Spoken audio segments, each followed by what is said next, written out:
charges while accessing the UIDF. We expect to make available 10,000 crore rupees per annum for this purpose. All cities and towns will be enabled for 100% mechanical desludging of septic tanks and sewers to transition from manhole to machine hole mode.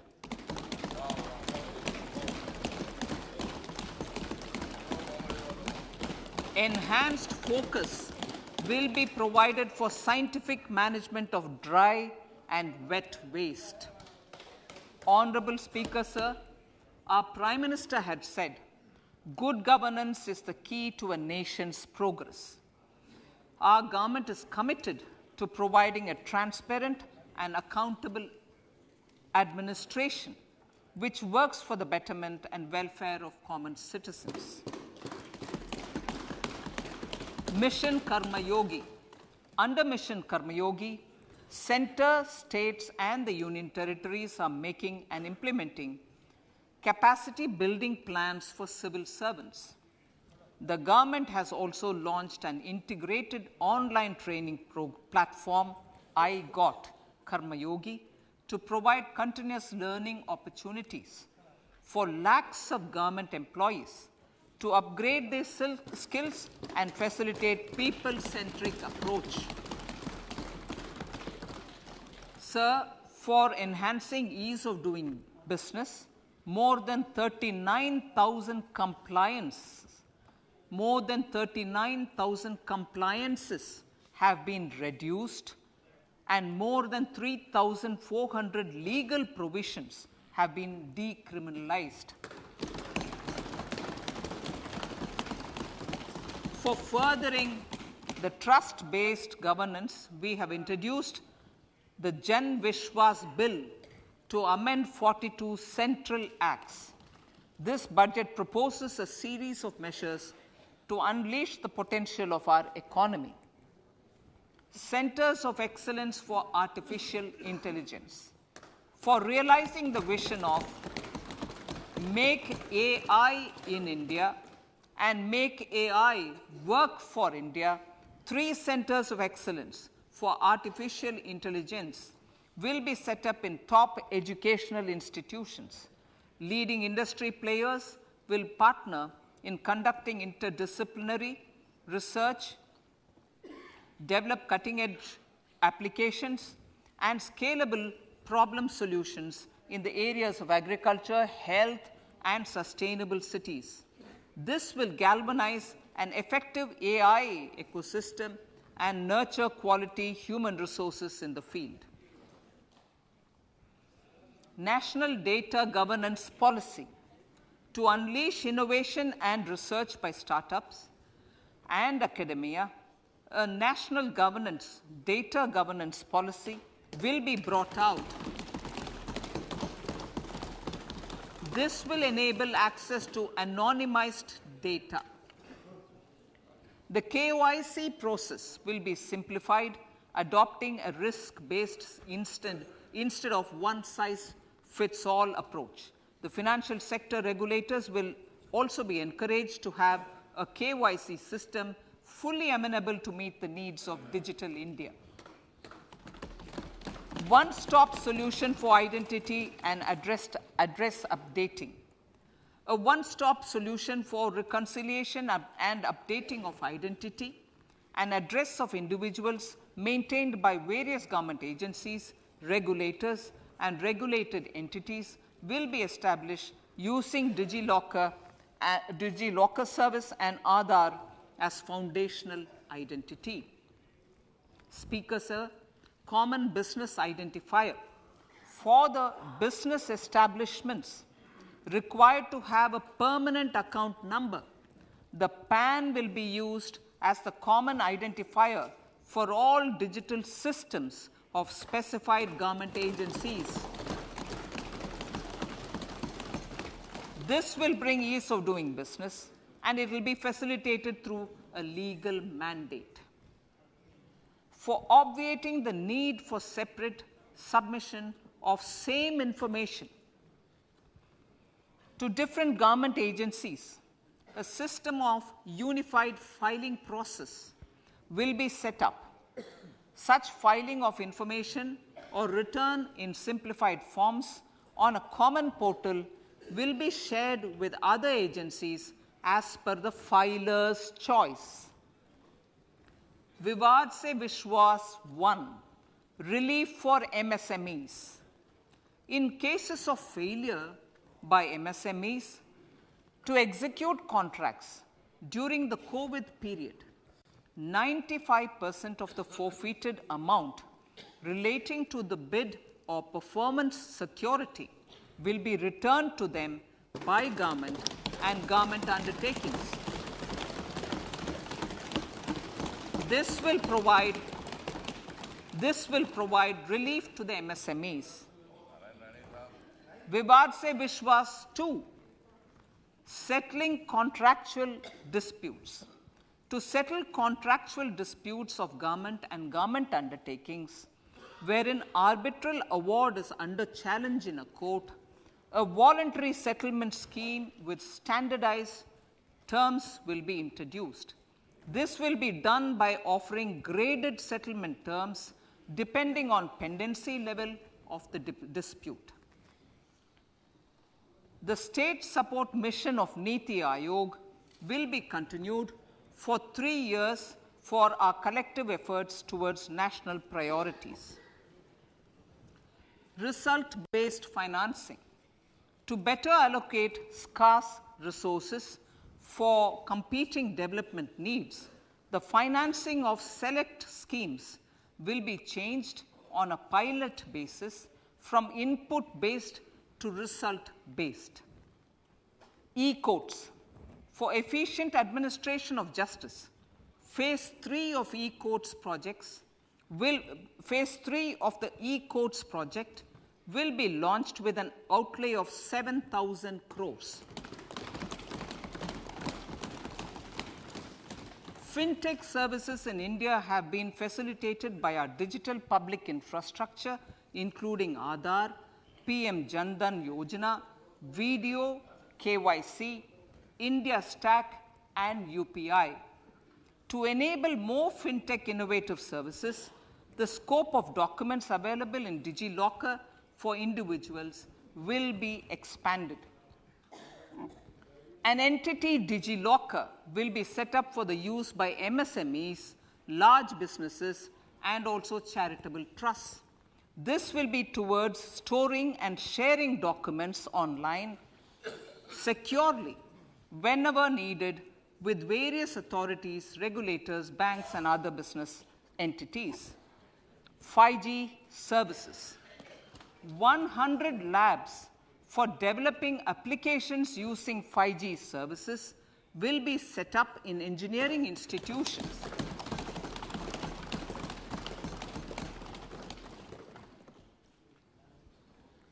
To realize a new range of opportunities, business models, and employment potential. The labs will cover, among others, applications such as smart classrooms, precision farming, intelligent transport systems, and healthcare applications. Lab-grown diamonds. Lab-grown diamonds is a technology and innovation-driven emerging sector with high employment potential. These environment-friendly diamonds, which have optically and chemically the same properties as natural diamonds. To encourage indigenous production of LGD, lab-grown diamond seeds and machines, and to reduce import dependency, a research and development grant will be provided to one of the IITs for 5 years. To reduce the cost of production, a proposal to review the custom duty on LGD seeds will be indicated in Part B of the speech. I come to the fifth priority, Honorable Speaker, sir, green growth. Honorable Prime Minister has given a vision for life or lifestyle for environment. to spur a movement of environmentally conscious lifestyle. India is moving forward firmly for the Panchamrit, the net zero carbon emission by 2070 to usher in green industrial and economic transition. This budget builds on our focus on green growth. The recently launched National Green Hydrogen Mission, with an outlay of 19,700 crores, will facilitate transition of the economy to low carbon intensity, reduce dependence on fossil fuel imports, and make the country assume technology and market leadership in this sunrise sector. Our target is to reach an annual production of 5 MMT by 2030. Energy transition.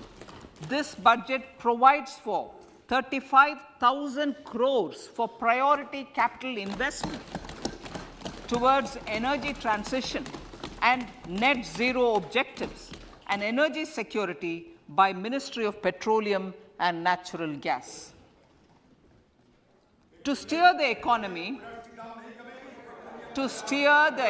on sustainable development path, battery energy storage systems with capacity of 4,000 MWH will be supported with viability gap funding. A detailed framework for pumped storage projects will also be formulated. Renewable energy evacuation. The interstate transmission system for evacuation and grid integration of 13 gigawatt renewable energy from Ladakh will be constructed with investment of 20,700 crore, including central support of 8,300 crores. Green credit program. For encouraging behavioral change, a green credit program will be notified under the Environment Protection Act.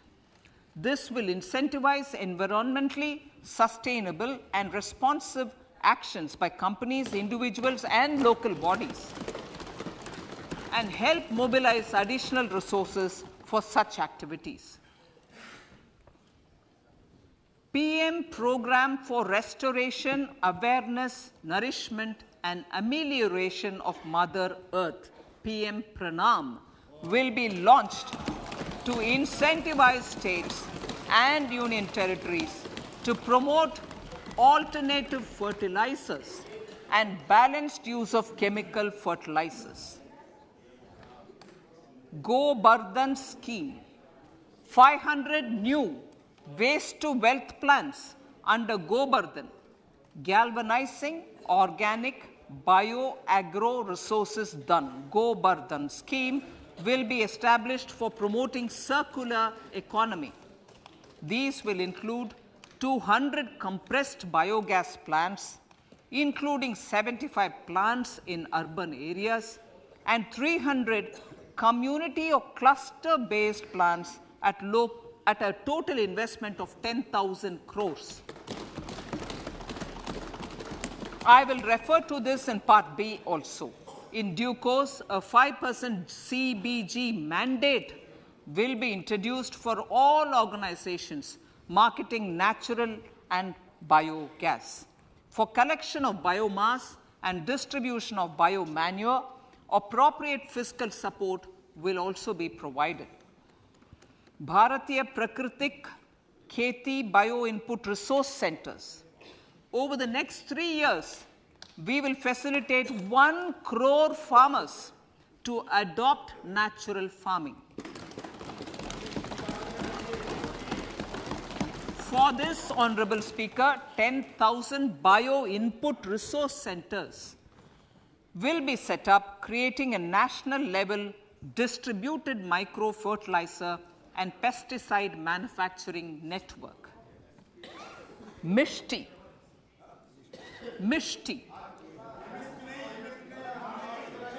Building on India's success in afforestation, mangrove initiative for shoreline habitats and tangible incomes, Mishti, will be taken up for mangrove plantation along the coastline and on salt pan lands wherever feasible through convergence between Manrega, Campa, Fund and other sources. Amrit Dharohar. Wetlands are vital ecosystems which sustain biological diversity. In his latest Mann Ki Baat, the Prime Minister said, now, I quote, now the total number of Ramsar sites in our country has increased to 75, whereas before 2014, there were only 26, unquote. Local communities have always been at the forefront of conservation efforts.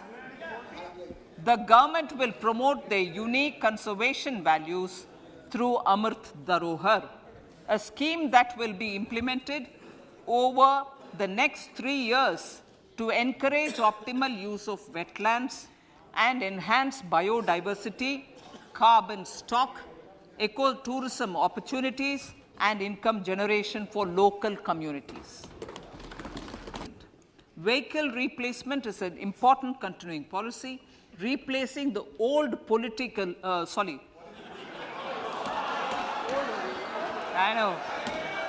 replacing, absolutely, thank you. Replacing old polluting vehicles may be applicable, right? Replacing old polluting vehicles is an important part of greening our economy. In furtherance of the vehicle scrapping policy mentioned in Budget 21-22, I have allocated adequate funds to scrap old vehicles of the central government. States will also be supported in replacing old vehicles and old state ambulances.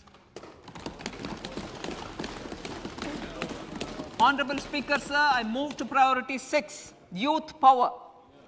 To empower our youth and help the Amrit PD realize their dreams, we have formulated the National Education Policy, which is very wide in its scope, but one of the things is also to focus on skilling, adopted economic policies that facilitate job creation at scale and have supported business opportunities. Pradhan Mantri Kaushal Vikas Yojana. Pradhan Mantri Kaushal Vikas Yojana 4.0 will be launched to skill lakhs of youth within the next 3 years. On-job training, industry partnership, and alignment of courses with needs of industry will be emphasized. The scheme will also cover new age courses for Industry 4.0 like coding, AI, robotics, mechatronics, IoT, 3D printing, drones, and other soft skills. To skill youth for international opportunities, 30 Skill India International Centers will be set up across different states. The digital ecosystem for skilling will be further expanded with the launch of a unified Skill India digital platform for enabling demand-based formal skilling, linking with employers including MSMEs, and facilitating access to entrepreneurship schemes. To provide stipend support to 47 lakh youths in 3 years, direct benefit transfer under a pan-India national apprenticeship promotion scheme will be rolled out. Tourism.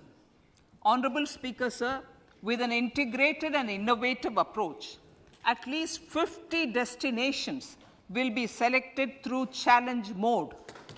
In addition to aspects such as physical connectivity, virtual connectivity, tourist guides, high standards for food streets, and tourist security, all the relevant aspects would be made available on an app to enhance tourist experience, every destination would be developed as a complete package. The focus of development of tourism would be on domestic as well as foreign tourists.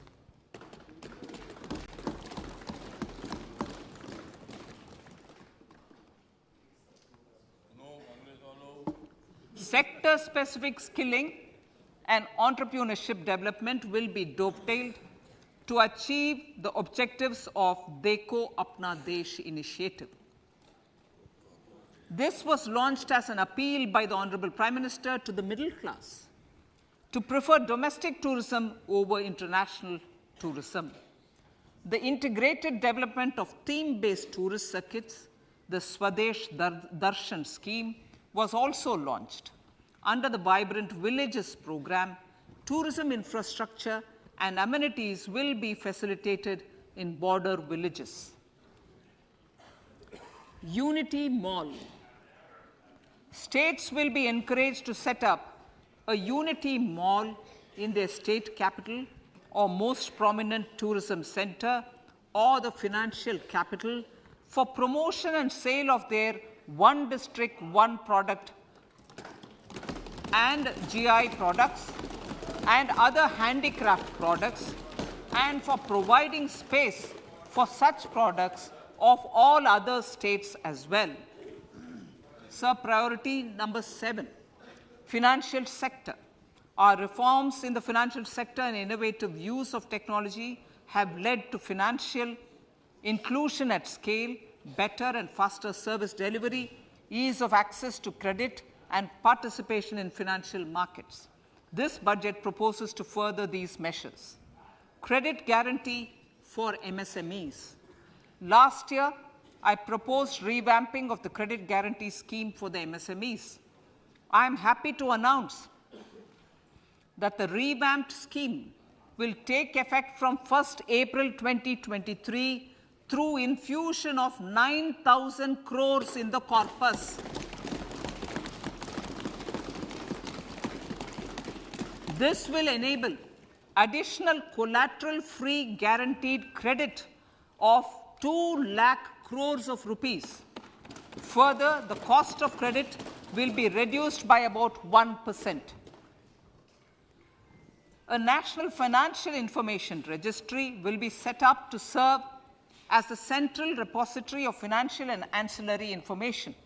This will facilitate efficient flow of credit, promote financial inclusion, and foster financial stability. A new legislative framework will govern this credit public infrastructure and will be designed in consultation with the RBI. To meet the needs of Amrit Kal and to facilitate optimum regulation in the financial sector, public consultation, as necessary and feasible, will be brought to the process of regulation making and issuing subsidiary directions. To simplify, to ease, and to reduce cost of compliance, financial sector regulators will be requested to carry out a comprehensive review of existing regulations. For this, they will consider suggestions from public and regulated entities. Time limits to decide the application under various regulations will also be laid down. Honorable Speaker, sir, to enhance business activities in GIFT IFSC, the following measures will be taken.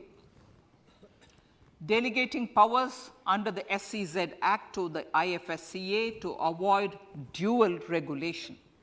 Setting up a single window IT system for registration and approval of IFSCA, SEZ authorities, GSTN, RBI, SEBI, and IRDAI. Permitting acquisition financing by IFSC banking units of foreign banks. Establishing a subsidiary of Exim Bank for trade refinancing. Amending IFSCA Act for statutory provisions for arbitration, ancillary services, and avoiding dual regulation under the SEZ Act, and recognizing offshore derivative instruments as valid contracts. Honorable Speaker, sir, data embassy. For countries looking for digital continuity solutions, we will facilitate setting up of their data embassies in GIFT IFSC.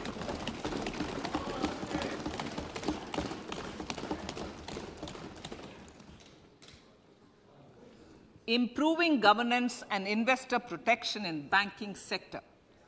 To improve bank governance and enhance investors' protection, certain amendments to the Banking Regulation Act, the Banking Companies Act, and the Reserve Bank of India Act are being proposed. Capacity building in securities market. Honorable Speaker, sir, to build capacity of functionaries and professionals in the securities market, SEBI will be empowered to develop, regulate, maintain, and enforce norms and standards for education in the National Institute of Securities Markets and to recognize award of degrees, diplomas, and certificates. A central processing center will be set up for faster response to companies through centralized handling of various forms filed with field officers under the Companies Act. Reclaiming of shares and dividends. For investors to reclaim unclaimed shares and unpaid dividends from the Investor Education and Protection Fund Authority with ease, from the Investor Education and Protection Fund Authority with ease, an integrated IT portal will be established. Digital payments continue to find wide acceptance. In 2022, they show an increase of 76% in transaction and 91% in value. Fiscal support for this digital public infrastructure will continue in 2023-2024. Azadi Ka Amrit Mahotsav, Mahila Samman Bachat Patra. For commemorating Azadi Ka Amrit Mahotsav, a one-time new small savings scheme, Mahila Samman Savings Patra or Savings Certificate, Mahila Samman Savings Certificate will be made available for a 2-year period up to March 2025. This will offer deposit facility up to 2 lakh in the name of a woman or girls for a tenure of 2 years at fixed interest rate of 7.5% with partial withdrawal option. Senior citizens. The maximum deposit limit for senior citizens savings scheme will be enhanced from 15 lakh to 30 lakhs of rupees. The maximum deposit limit for monthly income account scheme will be enhanced from 4.5 lakh to 9 lakh for single account and from 9 lakh to 15 lakh for joint account. Honorable Speaker, sir, fiscal management. 50 years interest-free loan to states. The entire 50-year loan to states has to be spent on capital expenditure within 2023-24.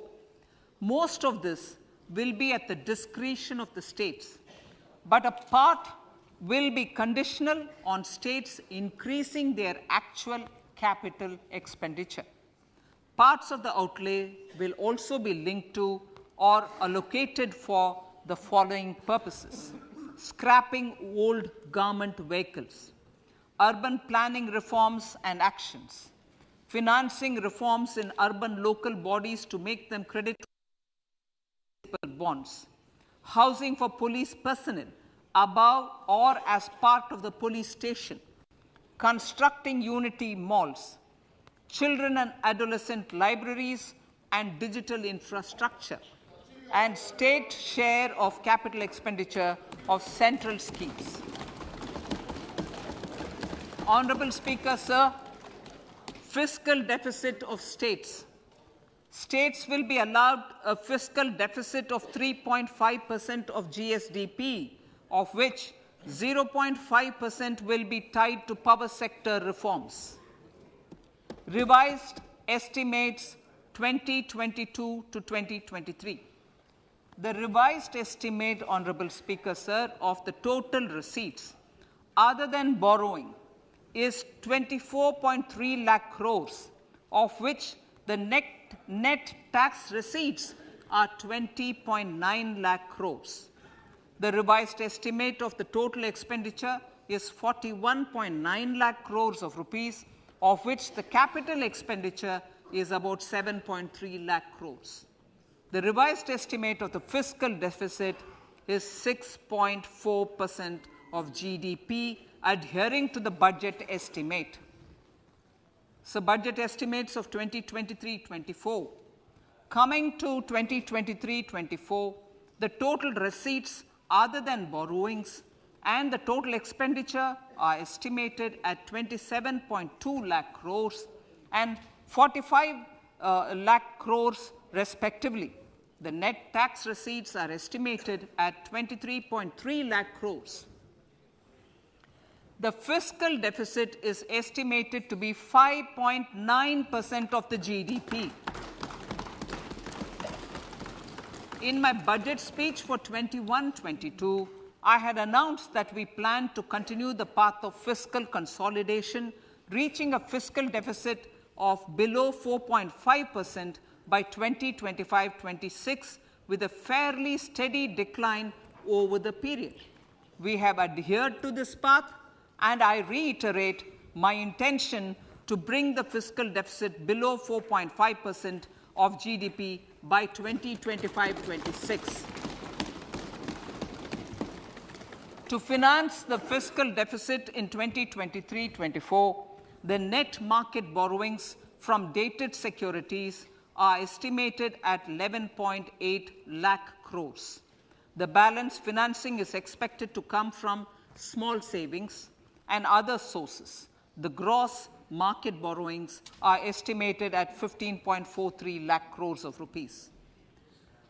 Honourable Speaker, sir, I now move to Part B.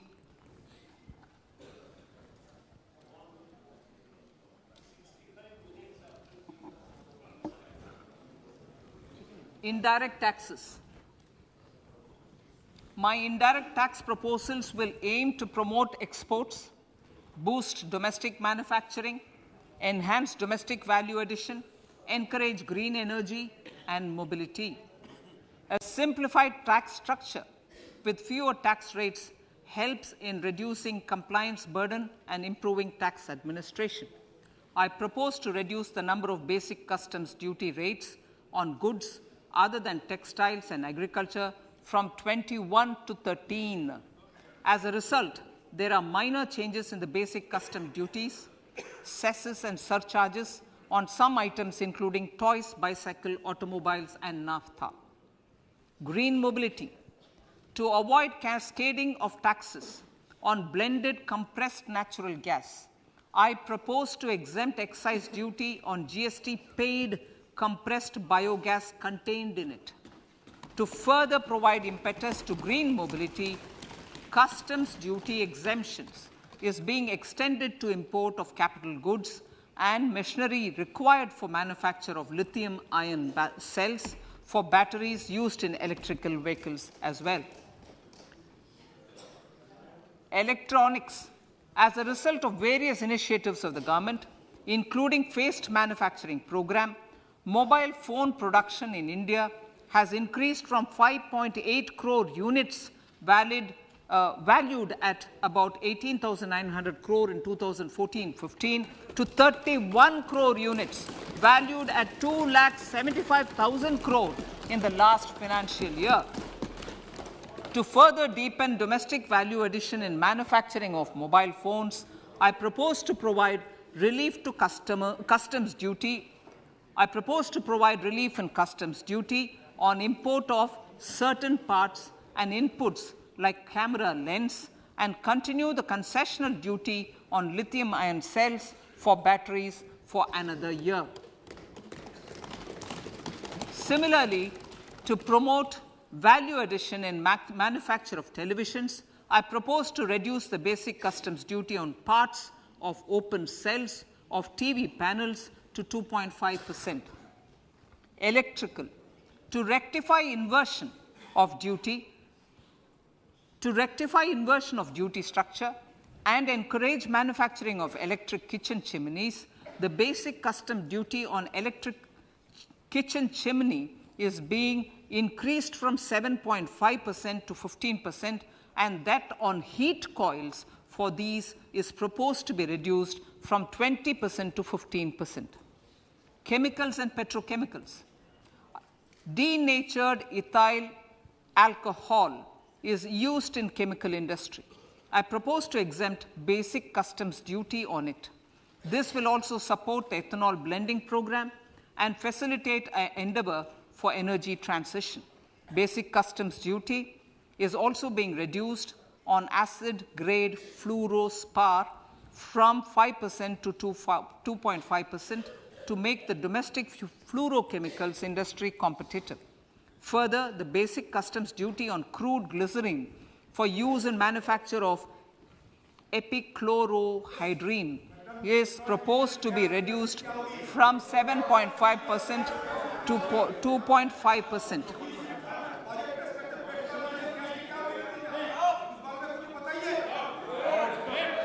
Marine products. In the last financial year, marine products recorded the highest export growth, benefiting farmers in the coastal states of the country. To further enhance the export competitiveness of marine products, particularly shrimps, duty is being reduced on key inputs for domestic manufacture of shrimp feed. India is a global leader, as I said in Part A, in cutting and polishing of natural diamonds, contributing about 3/4 of the global turnover by value. With the depletion of deposits of natural diamonds, the industry is moving towards lab-grown diamonds, and it holds huge promise. To seize this opportunity, I propose to reduce the basic customs duty on seeds used in their manufacture. Customs duties on door or doré and bars of gold and platinum were increased earlier this fiscal. I propose to increase the duties on articles made therefrom to enhance the duty differential. I also propose to increase the import duty on silver doors, bars, and articles to align them with that on gold and platinum. To facilitate availability of raw materials for the steel sector, exemptions from basic custom duty on raw materials for manufacture of CRGO steel, ferrous scrap, and nickel cathode is being continued. Similarly, the concessional BCD of 2.5% on copper scrap is also being continued to ensure the availability of raw materials for secondary copper producers who are mainly in the MSME sectors. Compounded rubber. The basic custom duty rate on compounded rubber is being increased from 10% to 25% or 30 kg, whichever is lower, at par with that of natural rubber other than latex, to curb circumvention of duty. Cigarettes. National calamity contingent duty on specified cigarettes was last revised 3 years ago. This is proposed to be revised upwards by about 16%. Direct taxes. I now come to my direct tax proposals. Honourable Speaker, these proposals aim to maintain continuity and stability of taxation, further simplify and rationalize various provisions to reduce the compliance burden, promote the entrepreneurial spirit, and provide tax relief to citizens. It has been constant endeavour of the Income Tax Department to improve taxpayers' services by making compliance easy and smooth. Our taxpayers portal received a maximum of 72 lakh returns in a day, processed more than 6.5 crore returns this year. Average processing period reduced from 93 days in financial year 13-14 to 16 days only now. And 45% of the returns were processed within 24 hours. We intend to further improve this, roll out the next generation common IT return form for taxpayer convenience, and also plan to strengthen the grievance redressal mechanism. MSMEs and professionals. MSMEs are growth engines of our economy. Micro enterprises with turnover up to 2 crore of rupees and certain professionals with turnover of up to 50 lakh rupees can avail the benefit of presumptive taxation. I propose to provide enhanced limits of 3 crore and 75 lakh respectively to the taxpayers whose cash receipts are no more than 5%.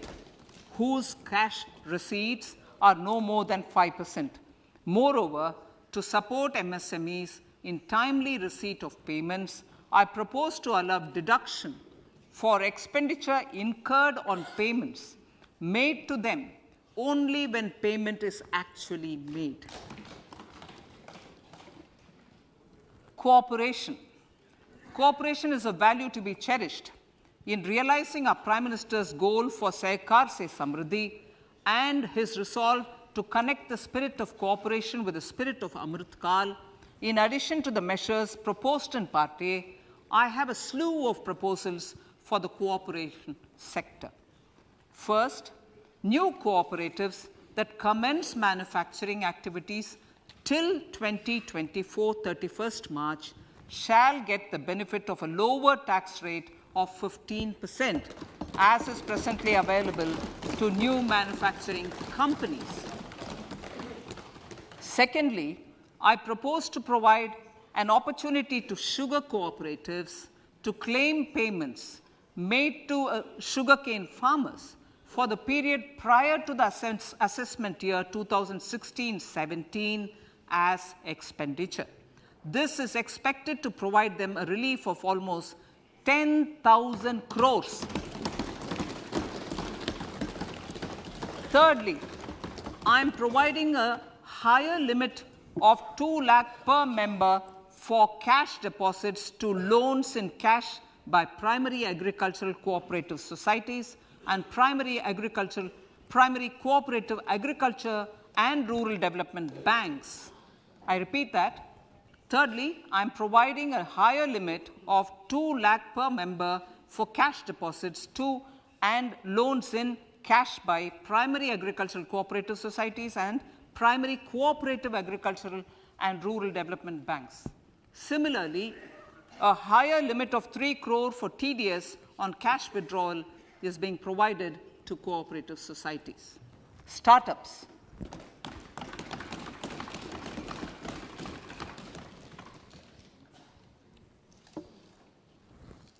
Entrepreneurship is vital for a country's economic development.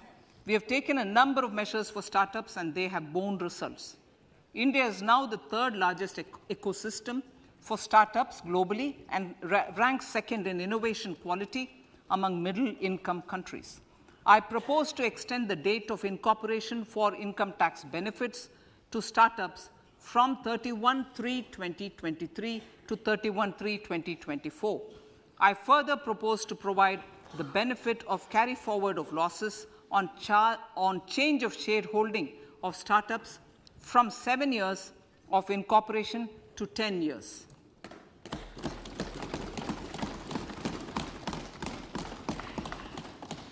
To reduce the pendency of appeals at commissioner level, I propose to deploy about 100 joint commissioners for disposal of small appeals.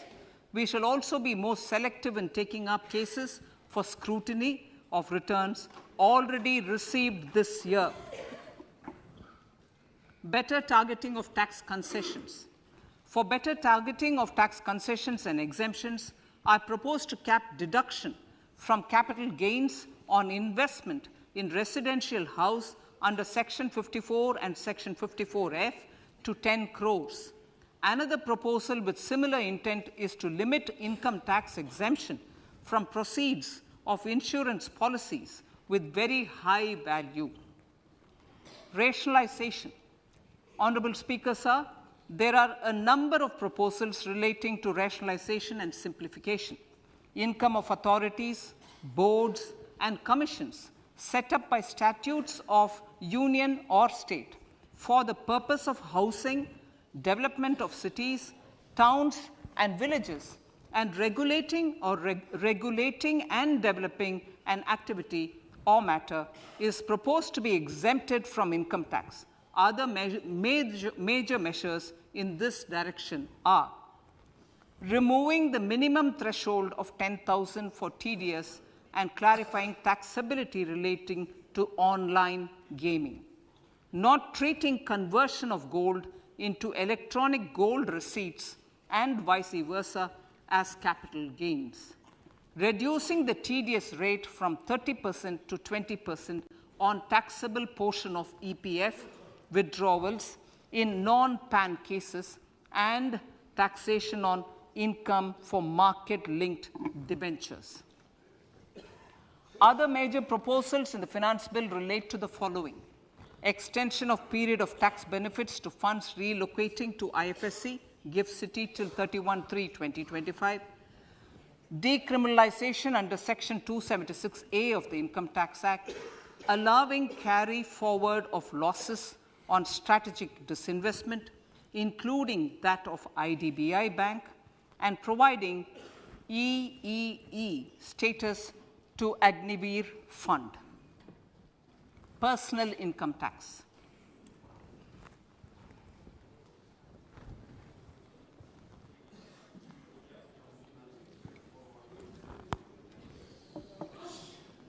Now I come to what everyone is waiting for. Personal income tax. I have 5 major announcements to make in this regard. These primarily benefit our hard-working middle class.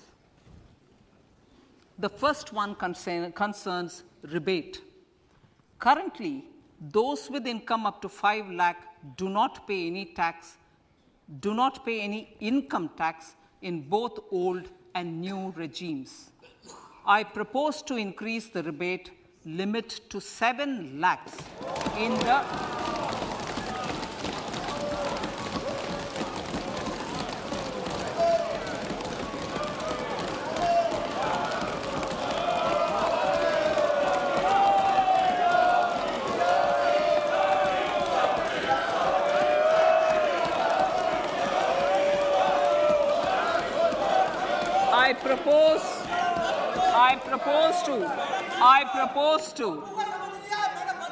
I propose to increase the rebate limit to 7 lakh in the new tax regime. Thus, persons in the new tax regime with income up to 7 lakhs will not have to pay any tax at all. The second proposal relates to middle class individuals. I had introduced in the year 2020 the new personal income tax regime with 6 income slabs starting from 2.5 lakh. I propose to change the tax structure in this regime by reducing the number of slabs to 5 and increasing the tax exemption limit to 3 lakhs. The new tax rates are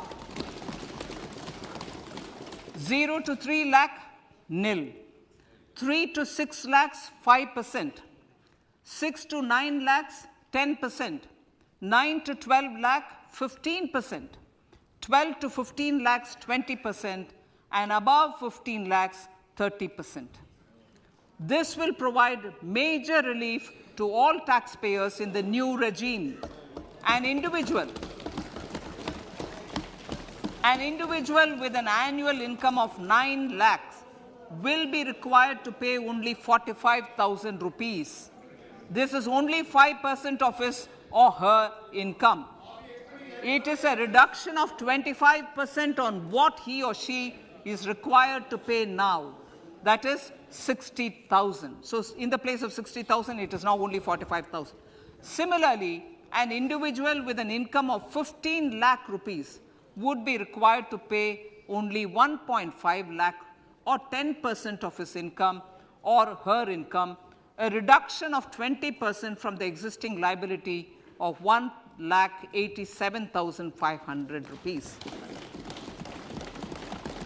My third proposal is for the salaried class and the pensioners, including family pensioners, for whom I propose to extend the benefit of standard deduction to the new tax regime. Each salaried person with an income of 15.5 lakh rupees or more will thus stand to benefit by 52,500 rupees. My fourth announcement in personal income tax is regarding the highest tax rate, which in our country is 42.74%. This is among the highest in the world. I propose to reduce the highest surcharge. Rate from 37% to 25% in the new tax regime.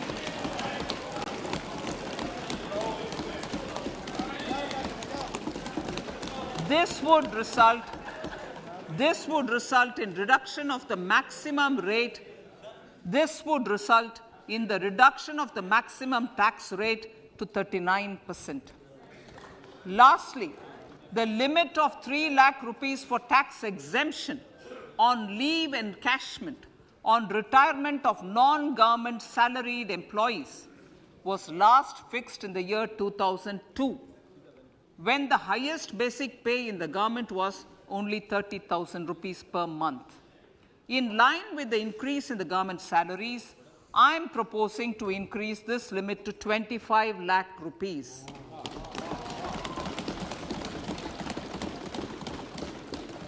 We are also making the new income tax regime as the default tax regime.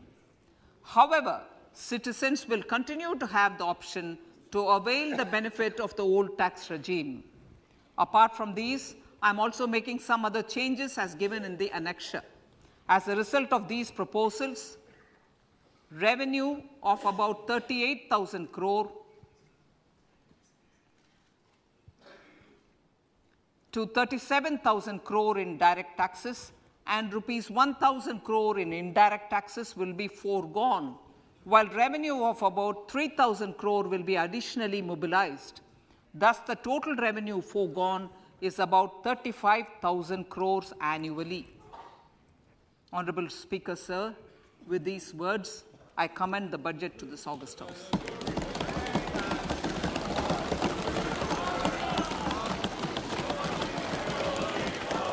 One hour, 25 minutes.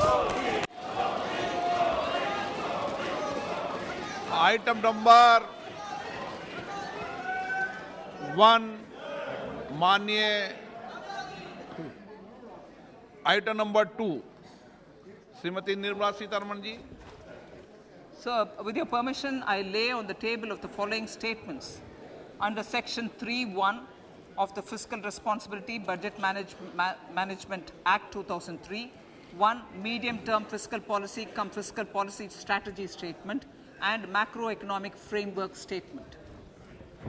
माननीय सदस्यगण, जैसा कि आपको समाचार भाग 2 के माध्यम से पहले ही सूचित किया जा चुका है कि माननीय वित्त मंत्री जी के बजट भाषण की प्रतियां हार्ड कॉपी के रूप में उपलब्ध कराई गई है। आप बजट भाषण की अपनी अपनी प्रति प्रकाशन पलक से ले लें। आपको ये भी सूचित किया जाता है कि माननीय मंत्री द्वारा बजट प्रस्तुत किए जाने के पश्चात उसकी प्रतियां आपको मेंबर्स पोर्टल के माध्यम से उपलब्ध करा दी जाएगी। आइटम नंबर 3, माननीय मंत्री जी, वित्त मंत्री जी। Sir, with your permission, I rise to move for leave to introduce the Finance Bill 2023. प्रश्न ये कि विधेयक को पुनर्स्थापित करने की अनुमति प्रदान